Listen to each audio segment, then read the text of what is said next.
એક સોશિયલ મીડિયાની પોસ્ટે ગાંધીનગર બહિયલમાં લગાવી દીધી હિંસાની આગ। આઈ લવ મોહમ્મદ વિરુદ્ધ આઈ લવ મહાદેવના ટ્રેન્ડની એવી તો અસર થઈ કે ગામમાં હિંસાની આગ ભડકી અને ખૂબ જ તણાવપૂર્ણ સ્થિતિ જોવા મળી। ગામમાં હાલ અજંપાભરી શાંતિ છે, જો કે સવાલ એ છે કે આ શાંતિને દોહડવાની સાજિશ કોણે રચી?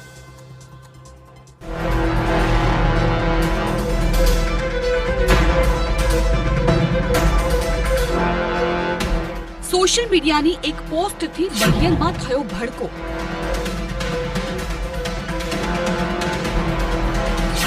આઈ લવ મોહમ્મદ વર્સિસ આઈ લવ મહાદેવથી ભડકી હિંસા।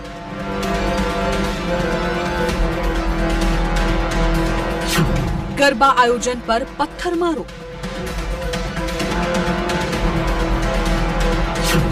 દુકાનોમાં તોડફોડ અને ભીષણ આગચંપી। ગાંધીનગરમાં મોડી રાતે બહિયલ ગામમાં હિંસા ફાટી નીકળી અને ખૂબ જ તણાવપૂર્ણ સ્થિતિ જોવા મળી। દેશના અનેક વિસ્તારોમાં ધાર્મિક પોસ્ટર લગાવવામાં આવી રહ્યા છે। કાનપુરમાં ઉદ્ભવેલી આગ હવે ગુજરાત સુધી પહોંચી ગઈ છે। આપને જણાવી દઈએ કે આઈ લવ મોહમ્મદના બોર્ડનો વિવાદ એટલો ઉછળ્યો કે અનેક જગ્યા પર આગચંપીના બનાવો સામે આવ્યા, જેમાં આપણું શાંતિપ્રિય ગુજરાત પણ હવે બાકાત નથી।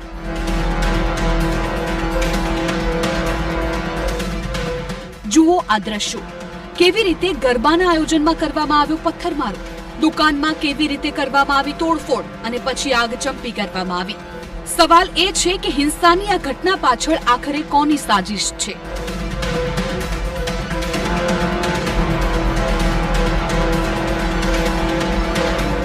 પોલીસનું કહેવું છે કે વિધર્મી ટોળાએ પહેલા દુકાનોને નિશાને લીધી હતી અને ત્યાં આગચંપી બાદ ટોળું પથ્થરો સાથે આગળ વધ્યું હતું। જ્યાં ગરબા મહોત્સવ ચાલી રહ્યું હતું ત્યાં પણ પથ્થરમારો કર્યો।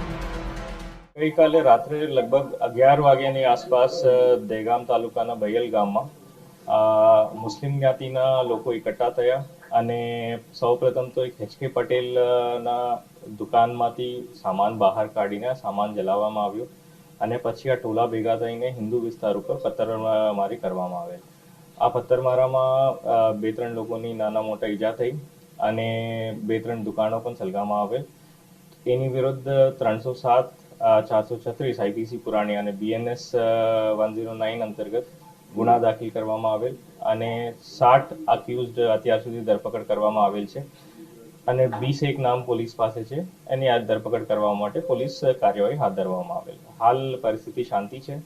કલ રાત 12 વાગ્યાથી આજ સુધી પોલીસ કાફલા 200 થી ઉપર કાફલા બંદોબસ્તમાં તૈનાત છે। પોલીસનો દાવો છે કે હાલ સોશિયલ મીડિયામાં આઈ લવ મોહમ્મદનો જે ટ્રેન્ડ ચાલી રહ્યો છે તેની સામે આઈ લવ મહાદેવની પોસ્ટને લઈને મુસ્લિમ સમાજમાં આક્રોશની આગ ભભૂકી અને પછી આ હુમલો કરવામાં આવ્યો। આઈ લવ મોહમ્મદ કરીને આજકાલ સોશિયલ મીડિયા પર એક ટ્રેન્ડ ચાલે છે, હેશટેગ ચાલે છે।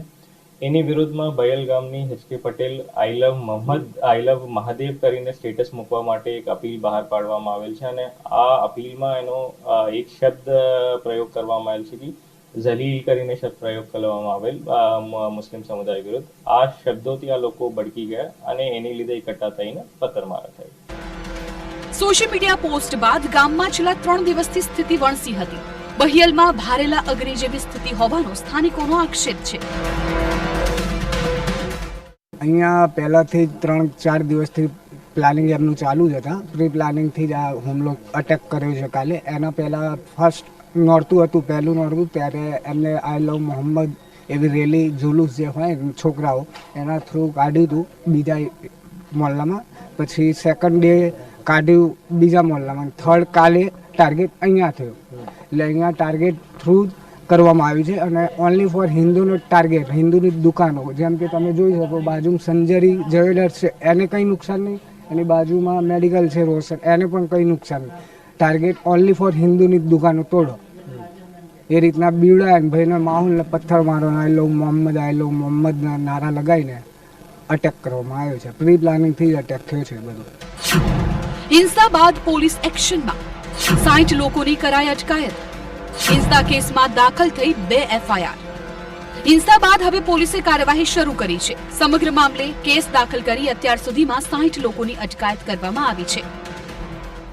દહેગામના બહિયલમાં જે પ્રકારે ગઈકાલે પથ્થરમારો થયો છે એ પથ્થરમારા બાદ પોલીસે લગભગ 60 જેટલા લોકોને રાઉન્ડ અપ કર્યા છે અને એ રાઉન્ડ અપ કરેલા જે લોકો છે એમને અત્યારે આઈડેન્ટિફિકેશન પ્રોસેસ પણ જે છે એ ચાલી રહી છે. સાથે જ સાથે આખો જે ઘટનાક્રમ બન્યો છે એ ઘટનાક્રમમાં જે પણ લોકો સામેલ છે ત્યારે એમની સામે કાયદેસરની કાર્યવાહી જે છે એ કરવામાં આવનાર છે.